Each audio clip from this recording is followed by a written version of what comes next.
storm was going to move, and it's coming right over the camp now.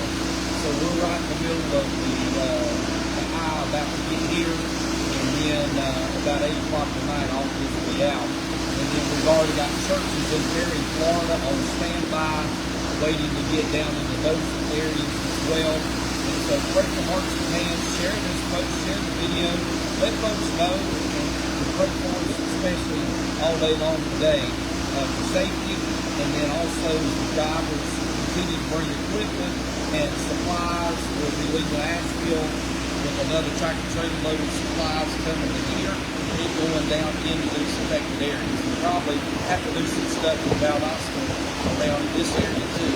Notice the Weather Channel keeps mentioning this area because the eye change is coming over us. So you can see behind me, we're in the storm.